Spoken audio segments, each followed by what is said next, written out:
5G बहू। सुमित्रा जी का बेटा था अमित और बहू का नाम था अमृता।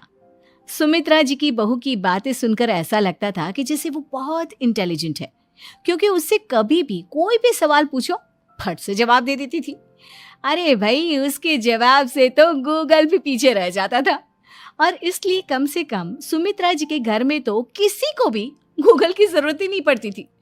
जब भी घर में कोई बात चलती, कोई कुछ भी कहता, तो अमृता कह देती, ये तो मेरे साथ भी हुआ था, मुझे इसके बारे में सब मालूम है। एक दिन सुमित्रा जी अमित और अपनी बहू अमृता के साथ अमित के बुआ जी, फूफा जी यानी कि मुकेश और उर्मिला जी के यहाँ पर मिलने के लिए गए। अरे बहुत अच्छा किया अमित बेटा, इतने दिनों के बाद आए हो तुम।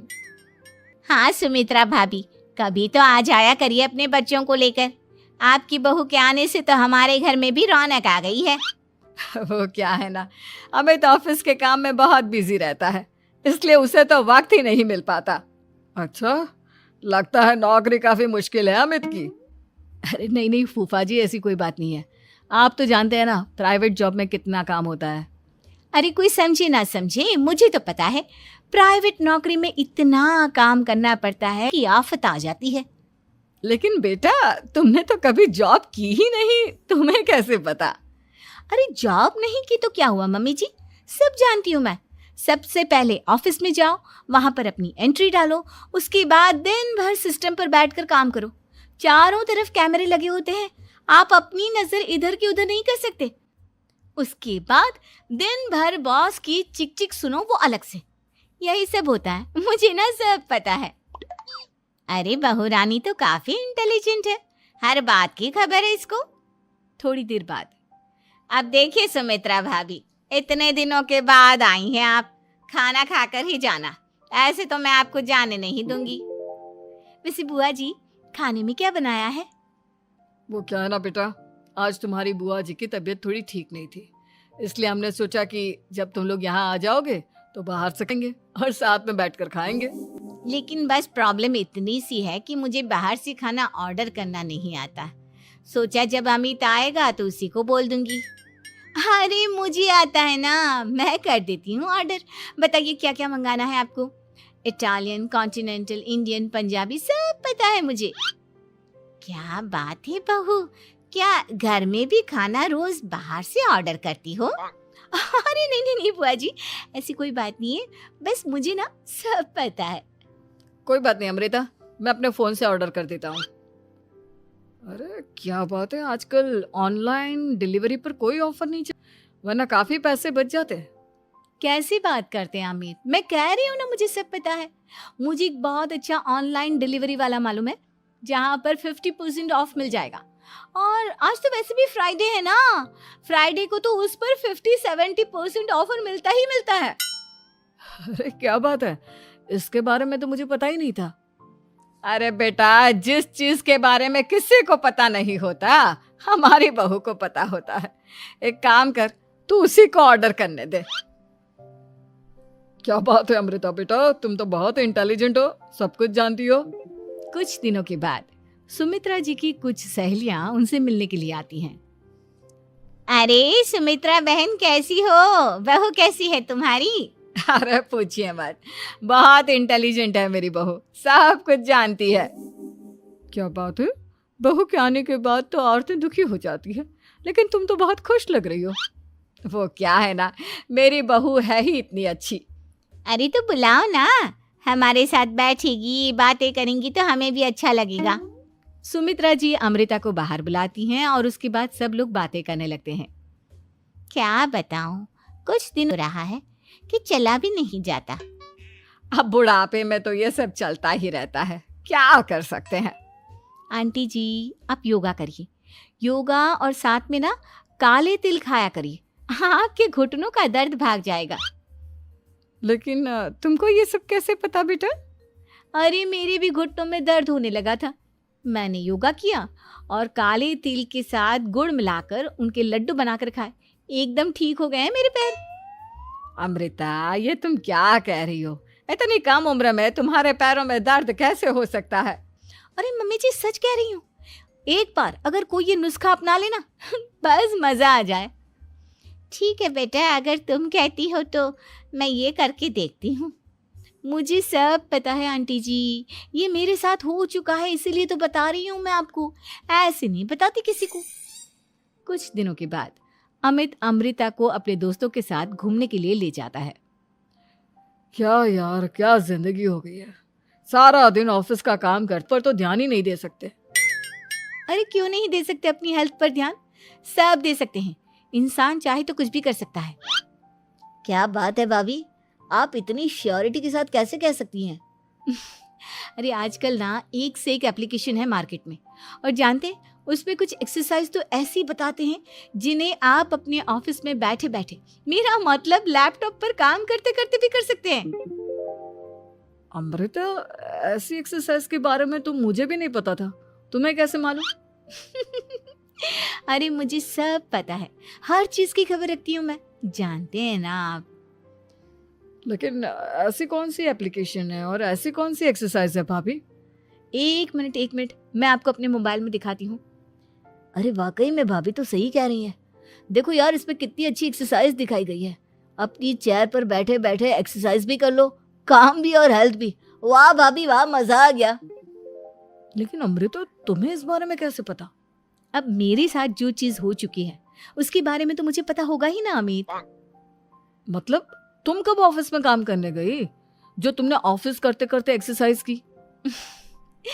मैं जो किचन में काम करती हूँ अमित, घर के काम, वो किसी ऑफिस के काम से काम है क्या? बस मैं भी वो सब करते एक्सरसाइज ट्राई कर लेती हूँ, इसीलिए मुझे सब पता है। सही है यार, तुम तो बहुत इंटेलिजेंट हो। कुछ दिनों के बाद ये क्या है, एक दोस्त ने मेरे साथ एक मजाक किया है लेकिन समझ में ही नहीं आ रहा। अरे बेटा, तो अमृता से पूछ लेना, उसके पास कोई ना कोई जवाब जरूर होगा। ठीक कहती है मम्मी जी, मैं सब जानती हूँ। लेकिन अमृता, ये थोड़ा मुश्किल है, सोच लो। मेरे लिए कुछ भी मुश्किल नहीं, दुनिया की कोई भी पहेली हो मैं चुटकी में सॉल्व कर लेती हूँ। अच्छा ठीक है, देखो मेरे दोस्त ने मुझे एक खाली पेपर दिया है और कहा है कि इस पर उसने मेरे लिए कुछ मैसेज लिखा है। अब एक बात बताओ यार, खाली पेपर पर, आई मीन जिस पर कुछ भी नहीं लिखा हुआ, उसे मैं कैसे पढ़कर बताऊं? अरे बस इतनी सी बात, इसे तो मैं चुटकियों में सॉल्व कर दूंगी अमित। लेकिन कैसे बहू, इस पेपर पर तो वाकई में कुछ नहीं लिखा हुआ, एकदम खाली पेपर है, कैसे क्या पढ़ोगी तुम? अमित, एक छोटा सा काम करो, जल्दी से एक मोमबत्ती लेकर आओ। अरे बहू, लगाने का इरादा है क्या? नहीं मम्मी जी, इस पेपर पर अमित के दोस्त का लिखा हुआ मैसेज पढ़ने का इरादा है। अमित कैंडल लेकर आता है। अब ना बस इस पेपर को धीरे धीरे कैंडल के ऊपर घुमाते रहो, देखना 2 ही मिनट में मैसेज आपकी आंखों के सामने होगा। अच्छा ठीक है, मैं ऐसा करके देखता हूँ। 2 मिनट के बाद, अरे वाकई में इस पर तो अक्षर बनने लगे, लेकिन ये हुआ कैसे? और अमृता, तुम्हें कैसे पता? बात सिंपल है मम्मी जी, अमित के दोस्त ने नींबू के रस से मैसेज लिखकर उसे सुखा दिया। आप अगर मैसेज पढ़ना हो ना तो पेपर को आग के सामने ले जाओ और लेटर्स अपने आप उभर कर आ जाते हैं। वाह बहू, लेकिन तुम ये सब कैसे जानती हो? अरे मम्मी जी, जब मैं छोटी थी ना तो अपनी सहेलियों के साथ ऐसे ही गेम खेला करती थी। ये तो मेरे साथ कितनी बार हो चुका है, मुझे सब पता है। थैंक यू यार अमृता, तुम्हारी वजह से हमें कुछ भी सोचने की जरूरत ही नहीं पड़ती, तुम सब कुछ बता देती हो। कुछ दिनों के बाद सुमित्रा जी को अमृता के प्रेग्नेंट होने की खुशखबरी मिलती है और सुमित्रा जी अमृता को डॉक्टर के यहाँ लेकर जाती है। देखिए सुमित्रा जी, आपकी बहू की तबीयत बिल्कुल ठीक है, किसी भी तरह की चिंता करने की कोई जरूरत नहीं है। लेकिन हाँ, उनको आयरन वाली डाइट खाने की बहुत जरूरत है। ठीक है डॉक्टर साहब, आप बता दीजिए मैं अपनी बहू को क्या क्या खिलाऊं ताकि उसकी तबीयत ठीक रहे और आने वाले बच्चे की भी। अरे मम्मी जी, इसमें डॉक्टर से पूछने की क्या जरूरत है, किशमिश है, अनार है, पालक है, ये सब खाना चाहिए, आयरन का लेवल बिल्कुल बराबर रहता है। अरे वाह, आपकी बहू तो सब कुछ पहले से ही जानती है। ये तो बहुत अच्छी बात है। देखो, आयरन के साथ तुम्हें कैल्शियम भी खाना होगा, जानती हूँ मैं, अगर आयरन की खाली सप्लीमेंट लेते हैं और कैल्शियम नहीं लेते तो बॉडी उसे अच्छे से एब्जॉर्ब नहीं कर पाती। सब पता है मुझे। बहू ये भी मालूम है?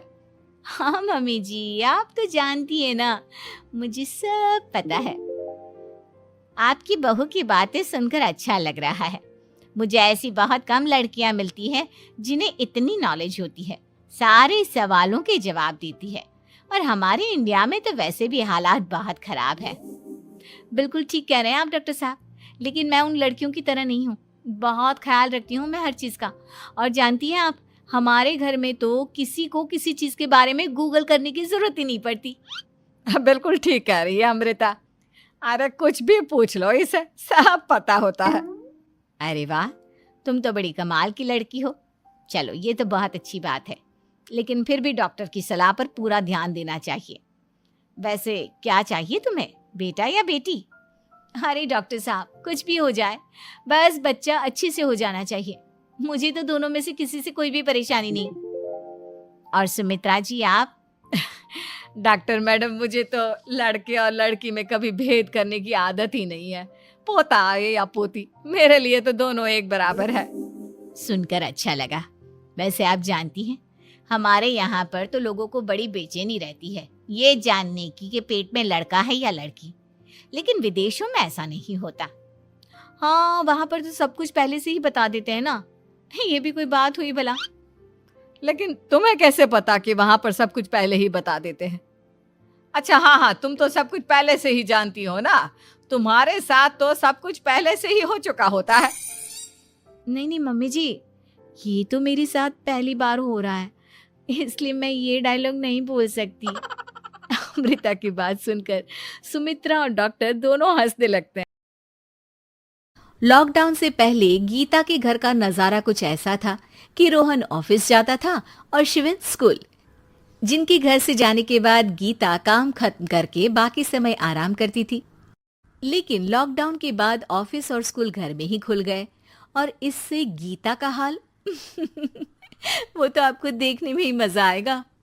शिविन, ओ शिविन, महाराज, ओ शिविन, महाराज उठने के लिए क्या 21 तोपों की सलामी लेंगे?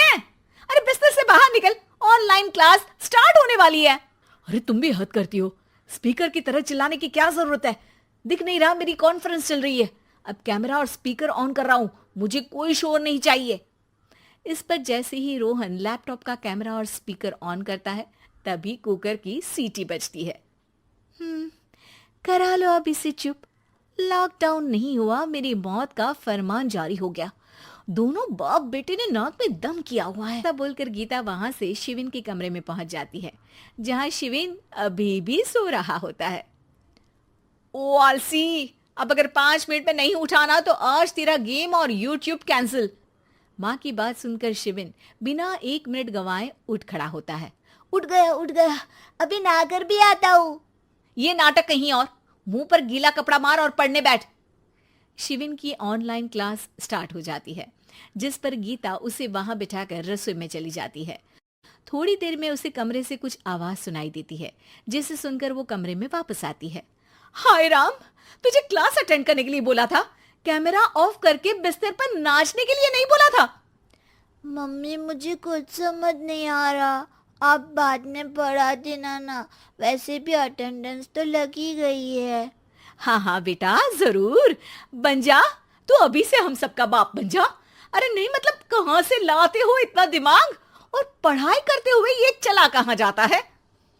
नाइस क्वेश्चन, दिमाग से पूछकर बता दूंगा। शिविन की बातों से परेशान होकर गीता उसे मारने के लिए जैसे ही आगे बढ़ती है, आ जाता है। अब शिविन आगे आगे और गीता हाथ में चप्पल पकड़े उसके पीछे पीछे पूरे घर में दोनों घूम रहे होते हैं। इसी बीच वो रोहन के पास पहुंच जाता है और शिविन को मारने वाली चप्पल रोहन के लैपटॉप पर जाकर गिरती है। ओए माँ! मम्मी, अब पापा को चप्पल मार रही हो? वो आज तक के रिपोर्टर, चुपचाप जाकर क्लास अटेंड कर ले, नहीं तो अगली तेरे पीछे लगेगी। इस पर शिविन वहां से चला जाता है, जिसके बाद रोहन गीता से कहता है, इस सर्कस के लिए कुछ बोलना चाहोगी? अरे क्या करूं, जब से तुम दोनों घर में रहने लगे हो, घर अपने आप ही सर्कस बन गया है और मैं तुम्हारी नौकर। कभी बेटी को संभालो तो कभी बाप के नखरे उठाओ। इन्हीं सब उथल पुथल में दिन बीतते रहते हैं, जिसमें हर रोज घर के अंदर कुछ नया सियप्पा खड़ा मिलता है, जो ज्यादातर शिविन और रोहन के ऑनलाइन स्कूल और ऑफिस से रिलेटेड ही होता है। एक सुबह, शिविन चल उठ, आज की क्लास जल्दी है। कैमरा ऑफ करके आप अटेंड कर लो। अरे ऐसे छित्तर पड़ेंगे, दादी नानी सब एक साथ याद आ जाएंगी। गीता की लाख मशक्कतों के बाद क्लास तो खत्म हो जाती है, लेकिन उसके बाद शिविन फोन इस्तेमाल करते हुए इंस्टाग्राम रील बनाने लगता है। रसोड़े में कौन था? तुम थी, मैं थी, कौन था? कौन था? हाँ, मैं गरीब हूँ, मैं गरीब हूँ। अरे ओ गरीब के बेटे, आजा, मैं बनाती हूँ तुझे गरीब। मैं बताती हूँ रसोड़े में कौन था। पढ़ाई करने बोलो तो इनकी माँ मर जाती है, और ये पागलपंतियां जितनी मर्जी करा लो। गीता शिविन को डांट रही होती है, तभी रोहन बीच में बोल पड़ता है। अरे बच्चा ही तो है, इतना गुस्सा क्यों कर रही हो? बेटे का साथ देने की इसी एक कोशिश में अब शिविन के साथ साथ रोहन भी गीता के गुस्से की सूली पर चढ़ जाता है। अगर बेटे पर इतना ही प्यार आ रहा है तो इसे क्लास अटेंड क्यों नहीं कराते? इसका होमवर्क क्यों नहीं कराते? उस समय तो बहुत जल्दी मीटिंग आ जाती है। वो काम मैं करूं और यहाँ इस बेफिजुली की चीज में तरफदारी करके बन जाओ महान। हे भगवान, कोई तो इनके ऑफिस और स्कूल खुलवाओ, मैं इन्हें और घर में नहीं सह सकती। अरे कुछ और मांग लेती, क्योंकि तुम्हारी ये विश इस साल तो पूरी होने से रही, कोरोना। हाय, नास पीटे ने जिंदगी ही बर्बाद कर दी। खाए कोई पचाए कोई, कल मुझे चुन चुन कर सबको मेरी बद्दुआ लगेगी। उन्होंने दुनिया का और इन बाप बेटे दोनों ने मेरा जीना मुश्किल कर दिया। गीता वहां से चली जाती है, जिसके बाद रोहन शिविन से कहता है, अरे तुम्हारी मम्मी इतनी भड़की हुई क्यों है? आपकी वजह से पूरा समय घर में रहते हो और उस पर कोई काम कराने की जगह बस ऑर्डर देते रहते हो। अच्छा बेटे, सारा इल्जाम मुझ पर? पूरा दिन तो वो तुम पर ही चिल्लाती है। हाँ, मतलब दोनों का 50-50 है, कुछ करना पड़ेगा। वो कहते ना, make the best out of worst. I have an idea. वैसे तुम्हारी माँ सही कहती है, बहुत जुबान चलाने लगे हो, कम बोला करो। अगली सुबह रोहन और शिविन अपनी गलती को सुधारने के लिए गीता के उठने से पहले घर का आधा काम खत्म कर देते हैं, जिसे देखकर गीता खुश हो जाती है और फिर बाकी बचा काम वो तीनों मिलकर पूरा कर लेते हैं। जिसके बाद अब वो सब मिल बांट कर हर काम में एक दूसरे की मदद करते हुए लॉकडाउन का मजा लेने लगते हैं। चाइनीज बहू। चाइनीज बहू हमारी याद तो है ना आपको? भूले तो नहीं ना? हाँ भाई, थोड़ी देर में ही सही, लेकिन चाइनीज बहू की कहानी आ ही गई। क्या हो रहा है ये देश में? चाइना ने तो आतंक ही मचा रखा है। अरे क्या हो गया, क्यों चाइना को कोसता रहता है? भूल मत, तेरी ससुराल चाइना की ही है। हाँ माँ, पर ये देखना, लड़ाई झगड़े, ये बीमारी, ऊपर से ये देश कितना चालाक है, अंदर न जाने क्या क्या करता रहता है। तभी अंदर से बहू की चिल्लाने की आवाज आती है। अरे क्या हो गया बहू, क्यों चिल्ला रही है? माँ जी, ये देखिए, ये रूस ने यूक्रेन की हालत क्या कर दी है। ऊपर से चाइना में डर बड़ा लॉकडाउन लग गया है। माँ जी, अब क्या किया जाए? अरे तो तुम लोगों को क्या परेशानी हो रही है, मैं तो यही नहीं समझ पा रही हूँ। वो क्या है ना माँ, हम लोग चाइना जाने की सोच रहे थे, सांगसू के भाई की शादी है। तो क्या? अरे कौन सा उन लोगों के यहाँ भाई घोड़ी लगाकर नेक लगी? माँ जी, उसकी आंखें बहुत छोटी छोटी है, उसमें या तो पुतली रह सकती है या काजल। साले की पुतली निकाल कर काजल लगा दो, अंधा कहीं का। क्या क्या बोले तुम मेरे भाई के बारे में? अरे नहीं नहीं बहू, वो तो बोल रहा था कि तुझे नेग मिल जाएगा। हैं, बहन है ना तू उसकी। नहीं नहीं माँ जी, मैं सब समझती, ये मेरे भाई का मजाक बनाते रहते। कितना सीधा है मेरा भाई, जैसा। नहीं नहीं बहू, सीधा गाय जैसा होता है। सही पकड़े हैं माँ जी। हाँ, तो मेरे भाई की शादी है, मैं चाइना जरूर जाऊंगी। तभी एक पड़ोसन आ जाती है। अरे नहीं नहीं बहू, तू कहीं ना जा, हम लोगों का मन कैसे लगेगा तेरे बिना। ले बहू, तेरे भाई के लिए ये शॉल रख ले, हमारी तरफ से गिफ्ट कर देना। अरे सब कितने अच्छे हैं, मेरी चाइनीज बहू को कितने प्यार से तुम लोगों ने एक्सेप्ट कर लिया। सच में बड़ी भाग्यशाली हूँ मैं। कैसी बात कर रही है, ये तो हम लोगों के देश की एक खूबसूरती है कि हर किसी को दिल से अपना लेते हैं, बस वो भी दिल से हमें अपना समझे। कैसी बात कर रही है आंटी जी, मेरे लिए आप सब सासू माँ जैसी ही हैं। मुझे भारत बहुत अच्छा लगता है, ये सबसे अच्छा देश है, मेरा भारत महान। वैसे भी लड़के की शादी जहाँ होती है वो तो वहीं की हो जाती है ना। जीती रे बहू, सही बोल रही है। औरत तो होती ही पानी की तरह है, जो जहाँ जैसे रखे वैसी ही शेप ले लेती है। आंटी जी, ये थोड़ा सा ज्यादा हो गया, समझ नहीं आया। नो प्रॉब्लम, मैं चाय बना कर लाती हूँ। फिर क्या, वो दिन भी आ जाता है जब बेटे बहू को चाइना जाना पड़ता है। वहां जाकर बहू का भाई कहता है, मेरे बहन आ गए, मेरे बहन आ गए।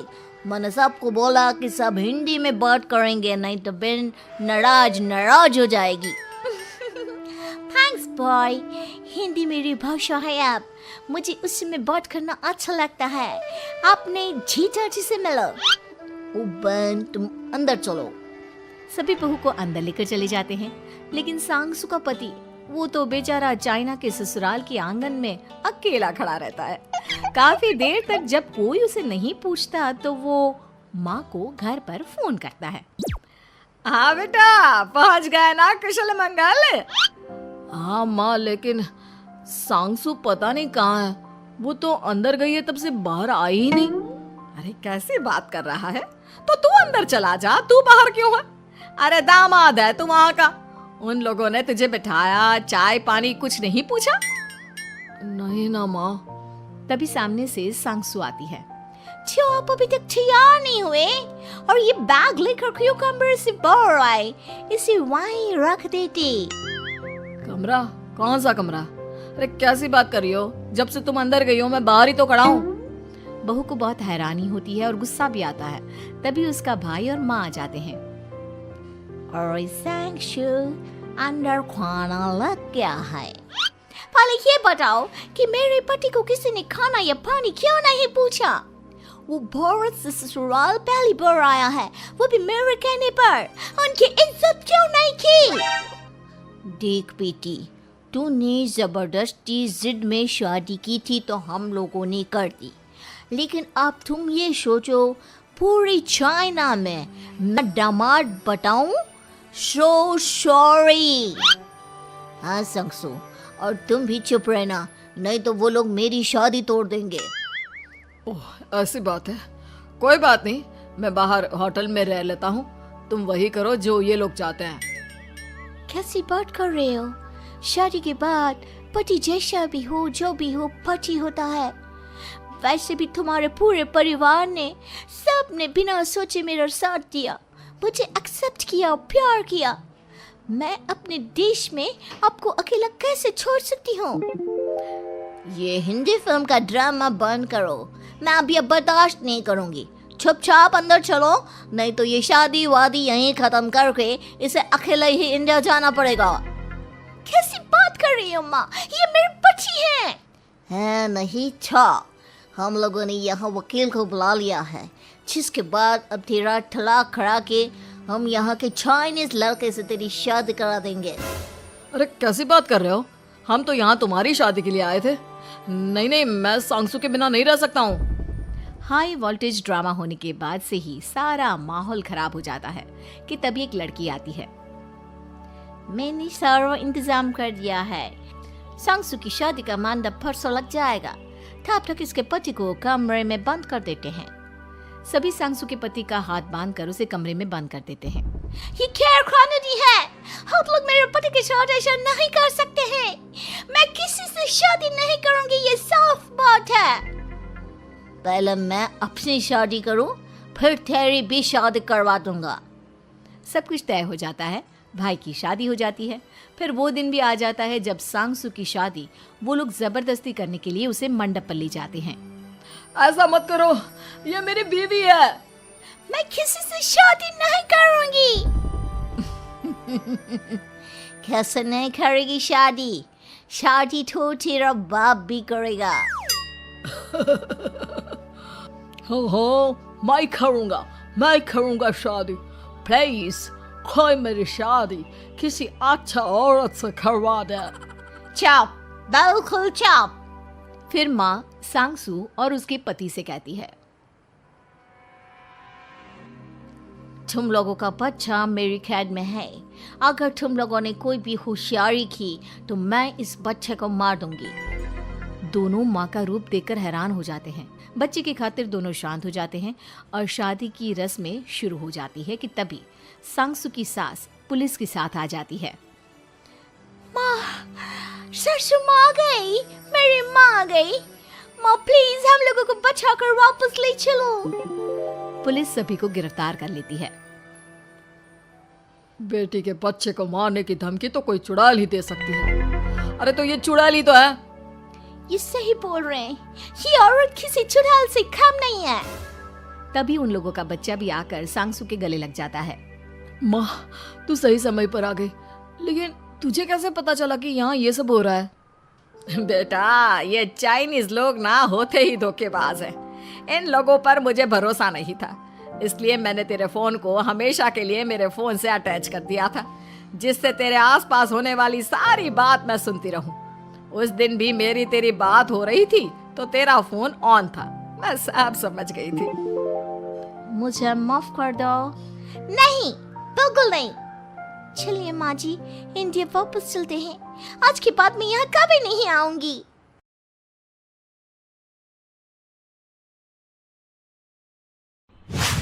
संदीप ने अपनी माँ के कहने पर गांव में शादी कर ली थी। लड़की का नाम था सुनीता। माँ का कहना था एकदम मॉडर्न बहू नहीं होनी चाहिए, लेकिन उन्हें नहीं पता था कि गांव से आने वाली बहू सुंदर सुशील तो होगी और उसको गांव से बाहर भी निकाल लाएंगे, लेकिन उसके अंदर का गांव कैसे बाहर निकलेगा? शादी के कुछ दिन बाद, माँ, टिफिन तो देना जरा। बेटा, अब तो स्कूल नहीं ऑफिस जाता है, माँ से नहीं अपनी बीवी से टिफिन मांगा कर। ओके माँ। सुनीता, टिफिन ले आओ। एक किलो टिफिन, इसके अंदर पिस्ता डाल दिया है। पिस्ता? पिस्ता क्यों? सास जी ने बोला था ना कि आपको पिस्ता बहुत पसंद है। ओहो, मैंने पिस्ता नहीं पास्ता बोला था, पास्ता। पास्ता? कहीं होता है पास्ता? अरे बेटी, तू रहने दे, मैं बना दूंगी। अच्छा किया कि पाव भाजी बनाने का नहीं बोला, वरना किसी के पाव बना देती है। सुनीता को बुरा लगता है, लेकिन उसकी नादान हरकतें कम नहीं होती। ऐसे ही एक दिन, अरे तुमने ये क्या लगाया है? अरे आप वो फूस फूस करके लगाते हैं ना, वही। डियो? का दियो? किसको दियो? अरे वही ना जिससे खुशबू आती है। हाँ हाँ, सही पकड़े हैं। अच्छा, लेकर तो आना। कौन सा डियो लगाया तुमने? अभी लेकर आते हैं जी। संदीप की बात मानकर सुनीता अंदर से खुशबू वाला फुसफुस लेकर आती है। OMG! OMG मतलब ओ माय गणेश ना। अरे OMG छोड़ो, और ये खुशबू वाला फुसफुस की बात कर रही थी तुम? हाँ, इसी की। फिर से सही पकड़े हैं। अरे देवी, लेकिन आप सही नहीं पकड़े हैं, ये डियो नहीं है। डियो नहीं है तो क्या लियो है? अरे ये रूम फ्रेशनर है, जिसको कमरे में छिड़कते हैं, खुद पर नहीं। कोई बात नहीं, माँ कहती थी आत्मा किराएदार है, शरीर एक किराए का कर्म। हम शरीर पे ये डाल लिए तो क्या फर्क पड़ जाएगा। अरे बहू, ओ बहू, मेरे लिए फल तो ले आ, फिर मैं बाजार जाऊंगी।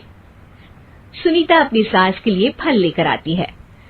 अरे बेटा, पपीता, तरबूज और सेब फल ऐसे कैसे खा लूं? काट कर तो ले आ। माँ जी, मेरे गांव में तो खेत से उठा के सीधा खा लेते हैं। अरे ये तेरा गांव नहीं है ना। अरे संदीप, तू ही कुछ समझा देना इसको बेटा। मैं कैसे समझाऊं माँ, ये तो माइक्रोवेव को भी भट्टी बोलती है। कल मैंने बोला हाय कैसी हो, तो बोलती है किसी को हाय नहीं लगानी चाहिए।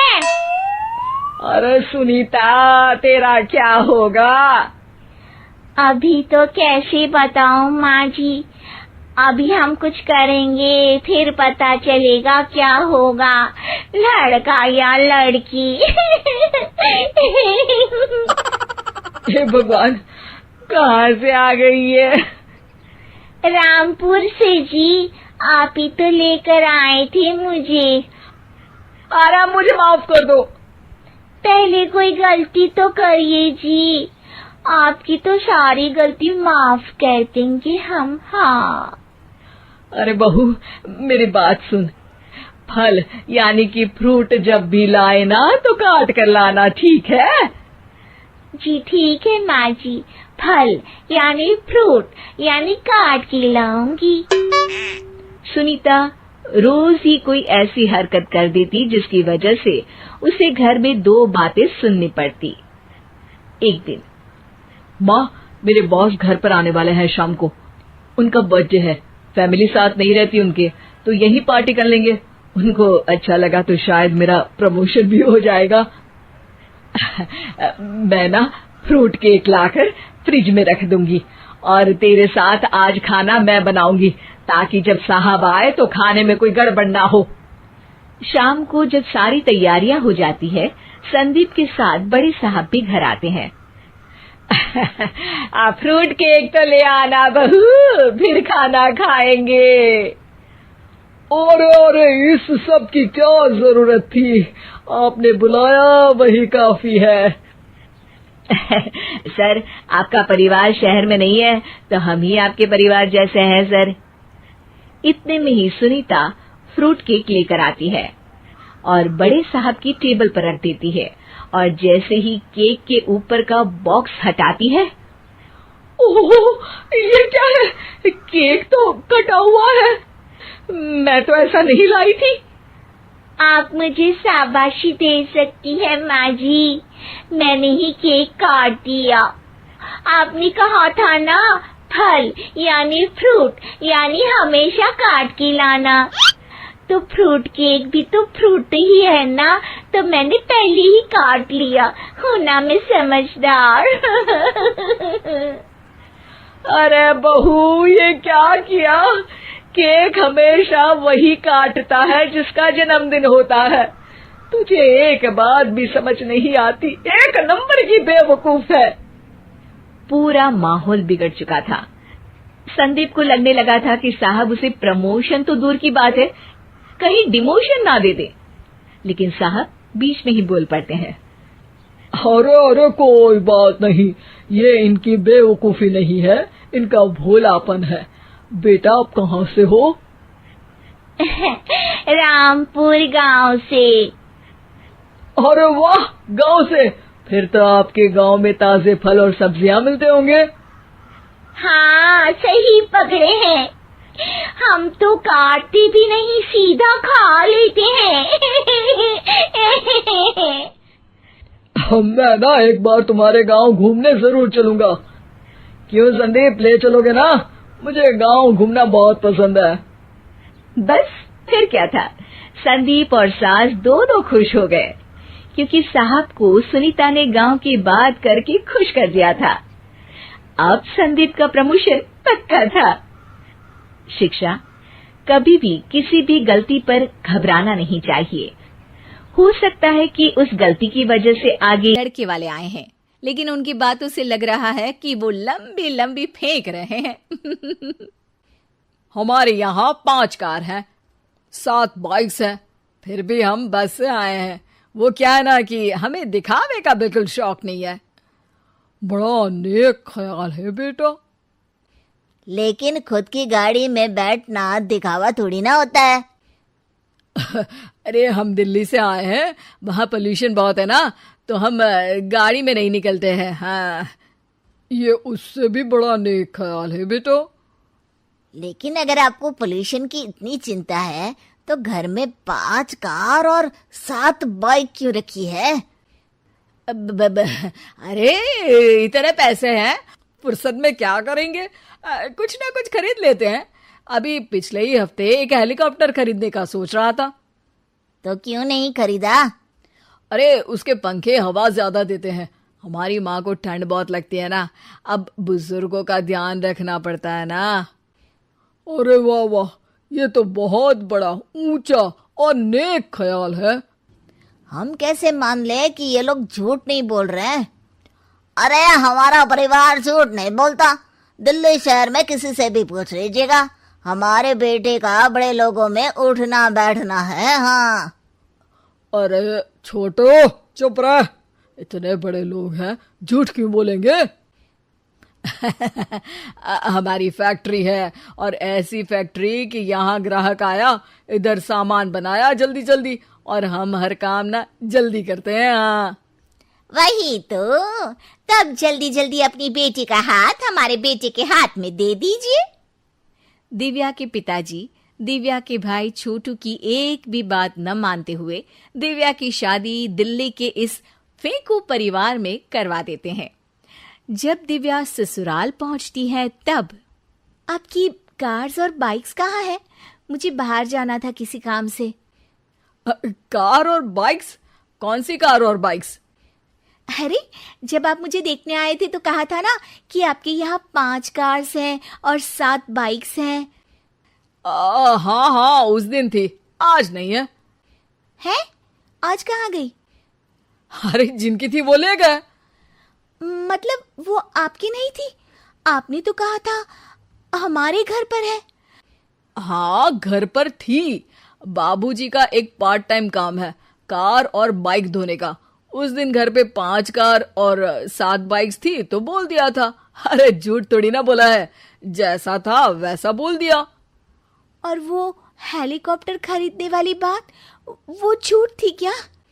अरे बिल्कुल नहीं, शहर में एक नई कंपनी आई है पंखे की, जिसके पंखे बड़े हैं, कंपनी का नाम हेलीकॉप्टर रखा है। जब लेने गए तो हवा बहुत तेज फेंक रहा था, तो माँ ने बोला ठंडी लगेगी बेटा। वैसे भी दिल्ली में ठंड ज्यादा होती है ना। झूठ कहाँ बोला मैंने, जैसा था वैसा बोल दिया। हे भगवान, और वो फैक्ट्री वाली बात, इधर ग्राहक आया उधर सामान तैयार।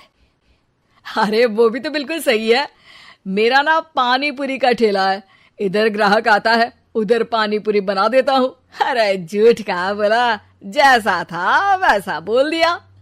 हे राम, मेरे तो कर्म फूट गए। आपने तो कहा था कि आप लोगों का बड़े लोगों में उठना बैठना है। अरे है तो, पहले मैं बहुत बड़े लोगों के यहाँ नौकर था, जब भी कोई गलती करता तो वो मुझसे उठक बैठक लगवा देते। हो गया ना बड़े लोगों में उठना बैठना। दिव्या अपने साथ हुए धोखे पर रोने लगती है और ठान लेती है कि वो ससुराल वालों को लाइन पर लाकर ही रहेगी और उनकी ये झूठ बोलने वाली आदत छुड़वा कर रहेगी। आप लोग खाने में क्या लेंगे? करेला खा लूंगा। अरे मुझे तो टिंडे खाने हैं। कद्दू खाऊंगा। अच्छी बात है, खाने के टेबल पर मिलते हैं। शाम को जब सब खाने के टेबल पर मिलते हैं तो सब देखते हैं कि टेबल पर प्लेट्स में एक पूरा और कच्चा कद्दू रखा है, कच्चा करेला रखा है और कच्चे टिंडे भी रखे हैं। बहू, ये सब क्या है? ससुर जी के लिए करेले, आपके लिए टिंडे और श्रवण जी के लिए कद्दू। अरे वो तो दिख रहा है, लेकिन ये पकाया क्यों नहीं है? आप लोगों ने पकाने को तो नहीं कहा था, बस मैंने पूछा था क्या खाएंगे, तो आपने ये कहा था कि करेले, टिंडे और कद्दू खाने वाले हैं। ये क्या मजाक है दिव्या, तुम झूठ बोल रही हो। अरे मजाक कहा है, आपने कहा कद्दू खाएंगे तो खाइए, ऐसी थोड़ी ना कहा था कि पका हुआ खाएंगे। और वो आप क्या कहते हैं, जैसा था वैसा बोल दिया, झूठ कहाँ बोला मैंने? दिव्या की बात सुनकर, समझकर सब शर्मिंदा हो जाते हैं और उन्हें अपने किए और झूठ बोलने की आदत पर पछतावा होता है। दिव्या समझदारी दिखाते हुए उन्हें सच के रास्ते पर चलने और किसी से मजाक में भी झूठ ना बोलने की सीख देती है और उनके काम में मदद करके उनके काम को और बड़ा बनाने में मदद करने लग जाती है। कहानी उन आम घरों की है जहां खाने वाले तो कई, लेकिन कमाने वाला एक मर्द ही होता है। बावजूद इसके उससे उम्मीदें कम नहीं होती। देखिए जी, सामने वाले वर्मा जी कैसी अच्छी तरह से सफाई करते हैं छुट्टी वाले दिन अपने घर की, और एक आप हैं। अरे यार, उनके पास कार है, ऑफिस पास में है और हफ्ते में 2 दिन की छुट्टी होती है, तो फर्क तो पड़ता है ना। मेरी तो शादी ही गलत हो गई। अरे कोई मस्त लड़का मिलता, कमाता भी, घुमाता भी, घर के कामों में भी मदद करता, लेकिन नहीं जी, हमारे वाले को तो कमाने से फुर्सत ही नहीं, और कमाई भी ऐसी कि कोई जरूरत पूरी ही नहीं हो रही है। सुनील बेचारा शीना को देखकर सोचता है कि शीना सही कह रही है। देखने में सुंदर है, घर का सारा काम कर लेती है, उसे तो कोई भी अच्छा लड़का मिल सकता था। क्या सोच रहे हैं, भागने का इरादा तो नहीं है? अरे नहीं मेरी प्यारी बीवी, मैं तो नहीं, पर डर है कि तुम नहीं कहीं भाग जाओ मुझे छोड़कर। शीला सुनील के मुंह से प्यार भरी बात सुनकर मुस्कुराती है। आप भी ना। सुनील एक दिन ऑफिस से घर आता है कि तभी शीना कहती है, सुनिए जी, वो मेरी सहेली आई थी, सारा दिन वो लोग यहीं थे, अब जा रही थी तो मैंने कहा नहीं नहीं, मेरे पति छोड़ आएंगे ना तुम्हें, तो रोक लिया मैंने। सुनील थोड़ी देर कुछ सोचता है, फिर कहता है, ठीक है, मैं कपड़े चेंज करके आता हूँ। अरे तेरे पति को तो लग रहा है कि अच्छा नहीं लगा। अरे नहीं नहीं, ऐसी कोई बात नहीं है, रुको मैं अभी उन्हें घर के कपड़े देकर आती हूँ। शीना अंदर जाती है जहां सुनील पलंग पर लेटा होता है। अरे क्या मजाक है, वो कह रही है कि आपने मुंह बना लिया। सही तो कह रही है, सुबह से अब ऑफिस से लौटा हूँ, एक कप चाय का तो पूछा नहीं, 20 किलोमीटर जाओ और आओ, और फिर कल उसी टाइम पर ऑफिस। अरे यार, मुझे गाड़ी चलानी आती ना तो बोलती भी नहीं आपको, और कौन सा रिक्शा खींच कर जाना है आपको। सुनील अब क्या बोलता। रात देर से आता है और सो जाता है। अगले दिन शरीर दर्द हो रहा है। अरे तो मत जाओ ना ऑफिस, चलते हैं ना मार्केट घूमने, फिर पिक्चर देखेंगे और रात में खाना खाकर घर वापस। सुनील जब सारे दिन की थकान वाला शेड्यूल सुनता है तो वो सीधे सीधे ऑफिस के लिए तैयार हो जाता है। अब आए दिन शीना की डिमांड बढ़ती ही चली जाती है और सुनील उसको पूरा भी करता। लेकिन एक दिन, ए जी, मेरा भाई आ रहा है, उसे 2 लाख रुपए की जरूरत है। हाँ तो मैं क्या करूँ शीना, मेरे पास इतने रुपए नहीं है। हाँ हाँ पता है नहीं है, लेकिन किसी से लेकर तो दे सकते हो ना। अरे मैं किससे मांगू, मेरे तो जानने में भी कोई नहीं है जिसके पास इतनी बड़ी रकम हो। तभी वहां शीना का भाई शीनू आ जाता है। जीजा जी कैसे हैं आप? अब मैं ठीक हूँ शीनू, अचानक इतनी बड़ी रकम की जरूरत कैसे पड़ गई? अरे जीजा जी, वो बिजनेस शुरू किया ना, तो उसके लिए पैसे की जरूरत है, काफी हो चुका है, थोड़ा पैसा बचता है तो मैंने सोचा आपसे ले लूं। अब देखो, मेरे ऑफिस में कुछ लोग हैं जिनकी सेविंग अच्छी है, मैं उन लोगों से बात करके देखता हूँ। सुनील ऑफिस से किसी से पैसे लेकर शीना को दे देता है। शीना वो पैसा भाई को दे देती है। 2 महीने बाद, अरे यार शीना, वो ऑफिस वाला आदमी अपने पैसे मांग रहा है, कैसे दूं? अपने भाई से बोलो ना पैसे दे दे। अरे हाँ हाँ दे देगा, कहाँ भागा जा रहा है, आप उनको बोल दो कि दे देंगे। थोड़े दिन बाद, शीना, वो आदमी मुझसे आज भी पैसे मांग रहा था यार, मैं तंग आ गया हूँ, ऑफिस जाते ही सामने उसका चेहरा दिखता है, क्या बोलूं, बार बार पैसे मांगता है। अच्छा मैं शीनू को फ़ोन लगाती हूँ, बात करके देखती हूँ। शीना भाई को फ़ोन करती है लेकिन वो फ़ोन उठाता ही नहीं। लगता है भाई कहीं ऐसी जगह है जहाँ नेटवर्क की समस्या होगी। सुनील अगले दिन दोपहर को ही घर आ जाता है। उसका चेहरा उतरा और परेशान सा होता है। वो रोने लगता है। अरे क्या हुआ जी? आप इतना परेशान क्यों हैं? सब ठीक तो है ना? अरे नहीं शीना, कुछ ठीक नहीं है। मैं ठीक नहीं हूँ। तुम्हारे भाई के लिए मैंने जो पैसे लिए थे, उस आदमी ने आज भरे ऑफिस में सबके सामने मेरी बेइज्जती कर दी। सबके सामने आज मैं कर्जदार बनकर खड़ा था।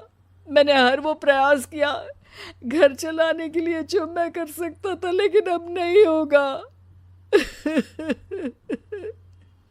वो फिर रोने लगता है। अरे आप तो औरतों की तरह रो रहे हैं, मर्द हैं आप। क्यों?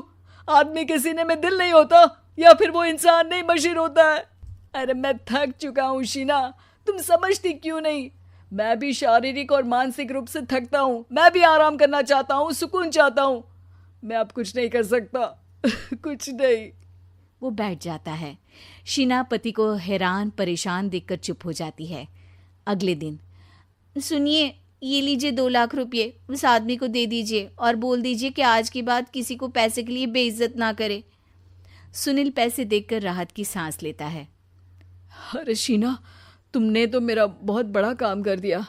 अब मैं शान से ऑफिस जा सकता हूँ। लेकिन ये पैसे आए कहाँ से? ये पैसे मैंने अपने गहनों को गिरवी रख कर लिया है। तुम ठीक रहो, निश्चिंत रहो, मैं बस यही चाहती हूँ।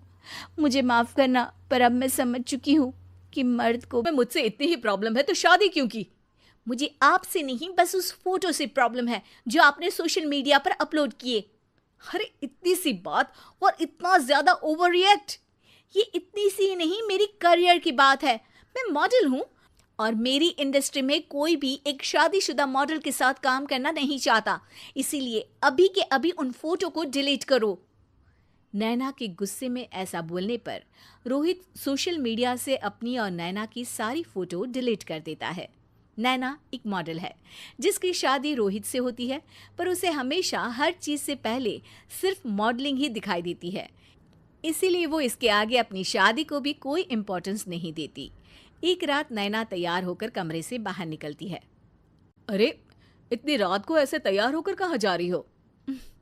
Night club. बहू, इस तरह रात भर घर की बहू का बाहर रहना सही नहीं है। ओ प्लीज, ये छोटी थिंकिंग आप अपने पास ही रखें। मेरे प्रोफेशन में night club and parties normal है। ऐसा बोलकर नैना घर से बाहर निकल जाती है और रात भर पार्टी करने के बाद अगली सुबह घर वापस आती है, जहां उसकी सास सुबह सुबह घर की सफाई कर रही होती है। ओहो मम्मी, आप तो बहुत जल्दी उठ जाती है। चलो अच्छा है, मैं चली सोने। जब पूरी दुनिया के उठने का समय है तब तुम्हें सोना है। भला ये भी कोई घर वापस आने का समय है? नॉट अगेन मॉम, मैं आप और आपकी इन बातों से टायर्ड हो गई हूँ। अगर आपको ये सब सहन नहीं करना था तो रोहित की शादी एक मॉडल की बजाय किसी साधारण लड़की से करानी थी ना। सास को ये सब बोलकर नैना सोने चली जाती है, जिसके बाद वो सीधा शाम को कमरे से बाहर निकलती है तो देखती है कि उसकी सास और रोहित बैठे बैठे खाना खा रहे हैं। नैना भी उन्हीं के साथ डाइनिंग टेबल पर जाकर बैठ जाती है, जहां सारा तेल वाला खाना देखकर वो गुस्से में भड़क जाती है। ये सब क्या है मॉम? आपको पता है ना कि मैं एक मॉडल हूँ और मुझे अपना फिगर मेंटेन करने के लिए हेल्दी फूड ही खाना होता है, नॉट लाइक यू। फिर भी आपने सारे खाने में तेल ही तेल भर दिया। बस नैना, बिल्कुल चुप। पहले तो तुम घर में एक सुई तक नहीं हिलाती और मम्मी जो पूरा समय अकेले काम करती रहती है उन पर चिल्ला रही हो। इतनी दिक्कत है तो खुद ही खाना क्यों नहीं बना लेती? पर बनाओगी कैसे? तुम्हें तो मॉडलिंग, पार्टी और सेल्फी के अलावा और कुछ आता ही नहीं ना। मेरे भैया भाभी ने मुझे आज तक किसी काम के लिए नहीं बोला। मैंने जब जो मांगा वो मिला और इन्हें देखो, खाने के नाम पर कितनी बातें सुना दी। बस बहुत हुआ, मुझे अब यहाँ नहीं रहना। नैना गुस्से में तुनकते हुए बैग पैक करके घर छोड़कर अपने भैया के घर पहुंच जाती है, जहां उसकी भाभी खुशी से नैना का स्वागत करती है। अरे क्या बात है नैना, ना कोई खबर ना रोहित साथ में, अचानक कैसे आना हुआ? मैं तो उस घर को हमेशा के लिए छोड़ आई, दोबारा कभी वहां वापस नहीं जाऊंगी। ऐसा बोलकर नैना घर में आकर मजे में सोफे पर बैठ जाती है, जिसके बाद अब वो पूरे ठाठ बाट से अपने मायके में रहने लगती है, जहां उसकी भाभी सारा काम करती और नैना अपने मॉडलिंग प्रोजेक्ट करते हुए बस मौज में बैठकर खाती। नैना, आखिर बताओ तो सही कि तुम्हारे ससुराल में ऐसा क्या हुआ जो तुम्हें घर छोड़ना पड़ा? बस उन्हें मेरा लेट नाइट पार्टी जाना और कोई काम ना करना पसंद नहीं था, तो मैंने वो घर छोड़ दिया और यहाँ आ गई। नैना की बात सुनकर उसकी भाभी हैरानी से उसे देखने लगती है, पर कुछ बोलती नहीं। इसी तरह कुछ समय बीतता है और देखते ही देखते अब नैना के पास मॉडलिंग के प्रोजेक्ट्स आने कम हो जाते हैं, जिससे नैना बहुत परेशान रहने लगती है। ऐसा कैसे हो सकता है? मैं इतनी सुंदर मॉडल हूँ तो फिर भी मुझे काम क्यों नहीं मिल रहा? देखो नैना, काम में ऐसे उतार चढ़ाव तो आते ही रहते हैं। आज नहीं तो कल तुम्हें इससे भी अच्छा काम मिलेगा। तब तक अगर तुम चाहो तो घर में खाली बोर बैठने से अच्छा है कि मेरी मदद कर सकती हो। नैना पहले तो घर के काम का नाम सुनकर नाक चढ़ाती है, लेकिन फिर कुछ दिनों तक कोई काम न होने पर बोर होकर अपने आप भाभी की मदद करने पहुंच जाती है। इसी तरह धीरे धीरे उसकी भाभी नैना को घर का काम करने के साथ सारा खाना बनाना भी सिखा देती है। एक रात नैना और उसके भैया भाभी साथ बैठकर डिनर कर रहे होते हैं। पता है, आज का सारा खाना नैना ने बनाया है। मैंने तो बस आज थोड़ी सी ही मदद की है। मानना पड़ेगा नैना, खाना तो बहुत स्वादिष्ट है। आखिर मेरी बहन मल्टी टैलेंटेड जो है, मॉडलिंग और घर दोनों एक साथ बखूबी संभाल सकती है। और फिर जब मदद करने के लिए घर में कोई दूसरा इंसान भी हो तो फिर दिक्कत ही क्या। मेरी बहन चाहे तो उसके लिए कुछ भी इम्पॉसिबल नहीं है। भैया की बात सुनकर नैना को अपनी सास और रोहित की याद आ जाती है। भैया, मम्मी और रोहित ने कभी मुझे मॉडलिंग करने से रोका नहीं। वो तो हमेशा हर चीज़ अकेले संभालते आए हैं और मैं हर काम खराब करती रही। मम्मी पूरा घर अकेली संभालती है और मुझसे बस थोड़ी मदद की उम्मीद करती है, पर उसकी जगह मैं उन्हें उल्टा बोलती रही। गलती मेरी है भैया, मुझे अपने ससुराल वापस जाना चाहिए। जानकर खुशी हुई बहना कि अब मेरी छोटी सी बहन समझदार भी हो गई है। इसके बाद नैना अपने ससुराल वापस आकर रोहित और अपनी सास से माफ़ी मांगती है और बाद में खुशी खुशी अपना मॉडलिंग और घर संभालते हुए ससुराल में रहने लगती है।